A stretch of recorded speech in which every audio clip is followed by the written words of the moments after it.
خبر وہی انداز نیا کے ساتھ ایک بار پھر آپ کو خوش آمدید کرتے ہیں بریک کے بعد، اور بریک کے بعد ہمارے پاس ایک اہم خبر ہے کہ پینٹاگون ایران میں زمینی آپریشن کی تیاریاں کر رہا ہے۔ امریکی اخبار یہ دعویٰ کر رہا ہے ایران میں زمینی کارروائی محدود نوعیت کی ہو سکتی ہے۔ واشنگٹن پوسٹ کی جانب سے یہ کہا گیا ہے زمینی آپریشن مکمل یلغار نہیں، مدت 2 ماہ ہو سکتی ہے۔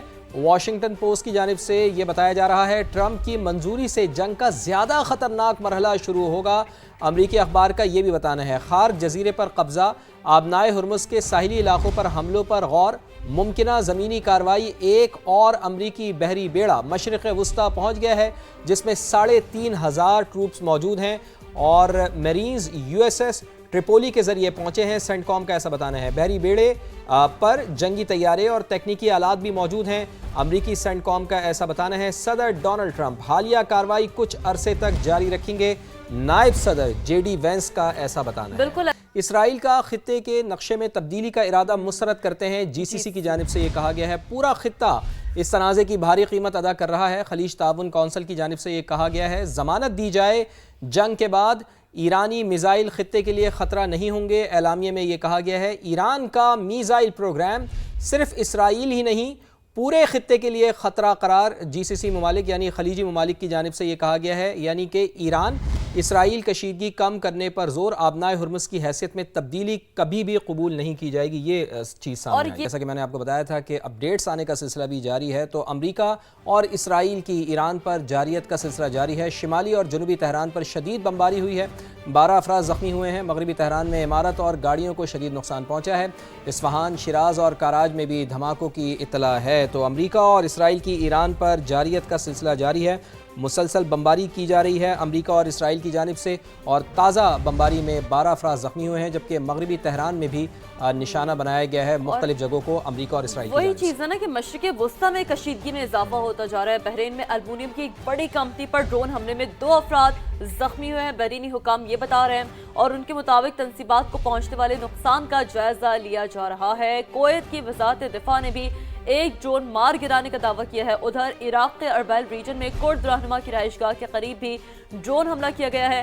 عراقی حکام کے مطابق مسعود بارزانی کے گھر کے قریب ڈرون گرایا گیا ہے، اور دوسری جانب ایران نے سخت رد عمل دیتے ہوئے خبردار کیا کہ اسرائیلی اور امریکی یونیورسٹیاں بھی ممکنہ اہداف بن سکتی ہیں۔ پاسداران انقلاب کا یہ کہنا ہے کہ ایران اپنے مفادات کے تحفظ کے لیے ہر ممکن اقدام کرے گا۔ اور شیرین، ہم دیکھ رہے ہیں کہ الحمدللہ گزشتہ چند ماہ سے پاکستان کو بہت زیادہ سفارتی کامیابیاں حاصل ہو رہی ہیں، اور موجودہ جنگ کے تناظر میں اگر بات کی جائے تو پاکستان کا کردار بہت ہی زیادہ پازیٹیو دیکھنے میں آ رہا ہے، مثالی رہا ہے، چونکہ پاکستان کی ایک کوشش ہے کہ کسی طریقے سے یہ جنگ رکے، اور پاکستان ثالثی اور سفارتکاری کا ایک نیا باب رقم کرنے کو بھی تیار ہے۔ بالکل، تو ایران اور امریکہ کو ایک میز پر بٹھانے کی تیاری، آج اسلام آباد میں بڑی بیٹھک لگے گی۔ مشرق وسطی میں قیام امن کا مشن 1 پوائنٹ ایجنڈا ہوگا۔ ترکی اور مصر کے وزراء خارجہ پاکستان پہنچ گئے ہیں، مناظر ویژولز ہم آپ کو دکھا رہے ہیں۔ ترک وزیر خارجہ حاکان فیدان اور مصری وزیر خارجہ ڈاکٹر بدر العاطی خطے کی صورتحال پر 4 ملکی وزراء خارجہ کے اہم ترین اجلاس میں شرکت کریں گے، اور سعودی عرب کے وزیر خارجہ فیصل بن فرحان بھی موجود ہوں گے۔ اجلاس کی صدارت نائب وزیر اعظم اور وزیر خارجہ اسحاق ڈار کریں گے۔ خطے میں کشیدگی ختم کرانے کے لیے تجاویز کا بھی تبادلہ ہوگا۔ ترکی، مصر اور سعودی وزراء خارجہ وزیر اعظم شہباز شریف سے بھی ملیں گے، تو ایک اہم ملاقاتیں ہونے جا رہی ہیں، اور ترجمان دفتر خارجہ کے مطابق برادر ممالک کے وزراء خارجہ کا دورہ باہمی تعاون کو مزید مضبوط بنائے گا، اور پاکستان کی جو ایک پوزیشن ہے اسے یقینی طور پر اور فرم ہوگی وہ، اور ڈیفینیٹلی جو ہم دیکھ رہے ہیں کہ اس حوالے سے پاکستان اور ایران کے تعلقات کے حوالے سے بھی ہم نے بات کی ہے، تو آپ دیکھیں نا کہ اس کا پاکستان کو بھی بہت زیادہ جو ہے وہ ایک ایگزامپلری فائدہ مل رہا ہے۔ اور یہی وجہ ہے کہ نائب وزیر اعظم اسحاق ڈار بھی یہ کہہ رہے ہیں کہ ایران نے پاکستانی پرچم بردار مزید 20 جہازوں کو آبنائے ہرمز سے گزرنے کی اجازت دے دی ہے۔ پاکستانی پرچم بردار 2 جہاز روزانہ کی بنیاد پر آبنائے ہرمز سے گزریں گے۔ ایران کا اقدام خوشائن اور امن کی نوید ہے، خطے میں استحکام لانے میں یہ اقدام مددگار بھی ثابت ہوگا۔ ایران کا مثبت اعلان امن کی جانب اہم پیش رفت کی نشاندہی کرتا ہے۔ اسحاق ڈار نے ایکس پر پیغام میں مزید کہا ہے کہ ایران کا اقدام ہماری مشترکہ کوششوں کو مزید مضبوط کرے گا۔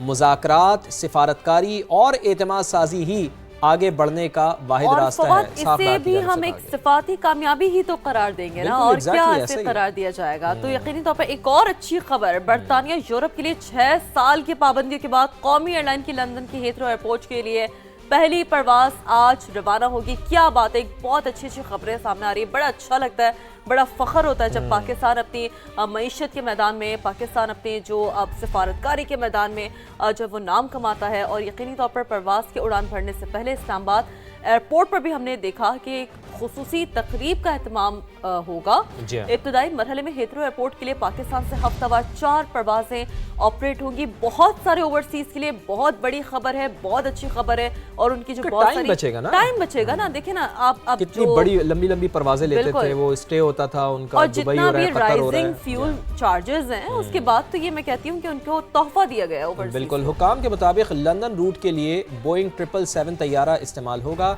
डायरेक्ट परवाज़ों से न सिर्फ सफ़र का दौरानिया कई घंटे कम होगा, वही बात जो हम कर रहे थे, बल्कि कीमती ज़र मुबादला भी इससे पाकिस्तान आएगा। ये तो एक बहुत बड़ी चीज़ है कि जो टिकट्स के पैसे हम किसी बैनुल अक़वामी तैयारा साज कंपनी को दे रहे थे, वो अब हम यहाँ पर अपने के बाद हम देख रहे हैं। ये बहुत बड़ी कामयाबी है। शहजाद अली से बात करते हैं। शहजाद अली, आप बताइएगा, बहुत अहम दिन है आज, अपडेट करें। बिल्कुल, कौमी एयरलाइन पर यूके और यूरोप रूट की पाबंदियों के बाद तकरीबन आज 6 साल बाद इस्लामाबाद इंटरनेशनल एयरपोर्ट से कौमी एयरलाइन की जो परवाज़ है वो बरतानवी जो शहर है लंदन, वहाँ के लिए उड़ान भरेगी। और हीथ्रो के लिए जो परवाज़ इस्लामाबाद इंटरनेशनल एयरपोर्ट से रवाना होगी वो तकरीबन दोपहर 12:30 बजे का वक्त बताया गया है PIA की जानिब से। उसने इस्लामाबाद इंटरनेशनल एयरपोर्ट से उड़ान भरनी है। बोइंग 777 जहाज़ इस स्पेशल परवाज़ के लिए जो है वो इस्तेमाल किए जाएंगे। और ये हफ्तावार तकरीबन 4 परवाज़ें जो है वो अब लंदन के लिए जो है वो शुरू की गई हैं PIA की जानिब से। इससे कबल जो है वो बरतानिया का जो शहर है मैनचेस्टर, वहाँ के लिए जो है वो 3 परवाज़ें जो है वो हफ्तावार PIA ऑपरेट कर रहा था। इन 4 परवाज़ों में जो 3 हफ्तावार परवाज़ें हैं वो इस्लामाबाद इंटरनेशनल एयरपोर्ट से जो है वो लंदन के लिए ऑपरेट होंगी, जबकि एक परवाज़ जो है वो लाहौर से जो है वो लंदन के लिए ऑपरेट की जाएगी। तो बोइंग 777 जहाज़ में तकरीबन जो 329 नशिस्तें हैं, PIA हुकाम का ये बताना है कि तमाम टिकट्स जो है वो सेल हो चुकी हैं। जो इकॉनमी क्लास का टिकट है वो तकरीबन 4 से 6.5 लाख के दरमियान, और जो बिजनेस क्लास का टिकट है वो तकरीबन 5.5 से तकरीबन 9 लाख के दरमियान है। आज दिन 12 बजे तकरीबन इस्लामाबाद इंटरनेशनल एयरपोर्ट पर एक सादा पुरवकार तकरीब भी मुनक्कद की जाएगी परवाज़ की रवानगी से कबल, जिसमें मुतवक्के तौर पर जो है वो सेक्रेटरी एविएशन, बरतानवी high commissioner Jane Marriott, Pakistan civil aviation authority के जो DG हैं वो, और CEO PIA समेत PIA के जो आला हुक्काम हैं वो इस तकरीब में शामिल होंगे। और परवाज़ को इस्लामाबाद से जो है वो बरतानिया के लिए रवाना किया जाएगा। और ये परवाज़ तकरीबन 8 घंटे की मुसाफत तय करने के बाद जो है वो हीथ्रो एयरपोर्ट पर पहुंचेगी। इस बराह रास्त जो PIA ने परवाज़ें शुरू की हैं बरतानिया के लिए, इससे मुसाफिर काफ़ी खुश नज़र आ रहे हैं, क्योंकि जो ऑलरेडी मुसाफिर यूके और यूरोप के लिए सफ़र करते थे उन्हें खलीजी ममालिक के साथ साथ टर्की और बाकू के ज़रिए जो है वो कई घंटे की जो है वो ज़ायद मुसाफत तय करना पड़ती थी। अगर आप इंडायरेक्ट किसी कंट्री के थ्रू जाते थे तो तकरीबन आपके 12 से 24 घंटे जो है वो ज़ायद वक्त इसमें लगता था। इसके साथ साथ जो टिकट्स के रेट थे उनमें भी जो है वो काफ़ी फ्लक्चुएशन थी जब आप इंडायरेक्ट प्रवास से जो है वो सफ़र करते थे। PIA हुकाम का ये कहना है कि पाबंदियों से कबल जो यूके और यूरोप का जो रूट था PIA का, उसमें जो PIA का ओवरऑल रेवेन्यू था उसका तकरीबन 37% जो है वो इस रूट से जो है वो आमदन हासिल होती थी PIA को। तो PIA भी इस हवाले से काफ़ी पुरुमीद है कि ये रूट खुलने से जो है वो मुल्क के ज़र मुबादला में भी जो है वो कीमती जो है वो इजाफा होगा। जी।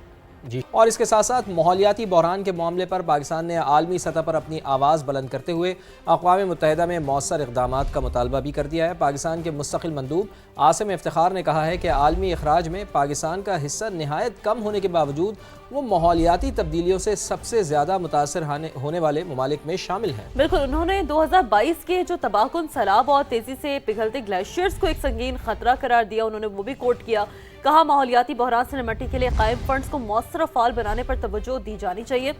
उन्होंने ये उम्मीद जाहिर की है कि तुर्की और ऑस्ट्रेलिया की क़यादत में होने वाला COP31 कामयाब साबित होगा, जो कि यूजुअली हर साल के नवंबर में होता है। उसमें ये इकदाम किया जाता है कि कुछ अच्छी खबरें वहाँ से सामने आएंगी।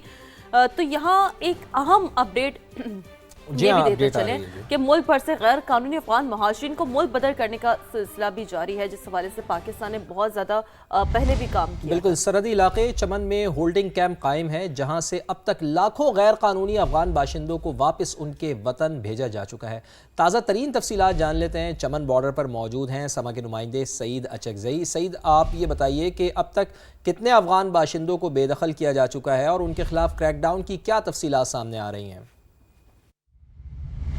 जी बिल्कुल, इस वक्त मैं चमन पाक अफगान बॉर्डर के करीब होल्डिंग कैंप में मौजूद हूँ, जहाँ पर अफगान महाजरीन के वतन वापसी का सिलसिला बदस्तूर जारी है।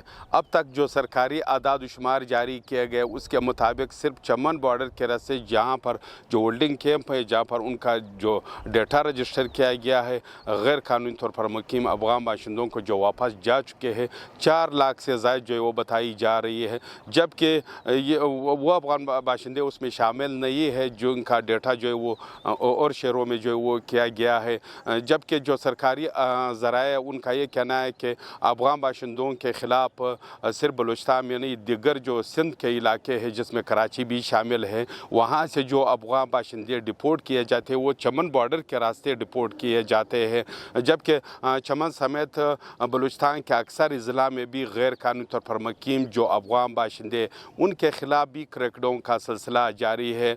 घर घर जाकर जो अफगान बाशिंदे हैं उनका जो डेटा है वो उसको चेक किया जा रहा है, उनके डॉक्यूमेंट चेक किए जा रहे हैं। इसके अलावा जो शहर है, चमन शहर है, उसके अंदर भी जो कारोबार करते हैं अफगान महाजरीन या उनके जो दुकानें हैं उनका भी जो है वो डेटा लिया जा रहा है और उनको चेक किया जा रहा है।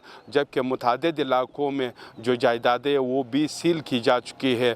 जबकि सरकारी हुकाम का कहना है कि गवर्नमेंट ऑफ पाकिस्तान के अहकामात पर अमल करते हुए किसी भी अफगान महाजर को यहाँ पर कारोबार करने या गैर कानूनी तौर पर सकूनत इख्तियार करने की इजाज़त नहीं देंगे। यहाँ पर चमन में भी क्रैकडाउन का सिलसिला जारी है।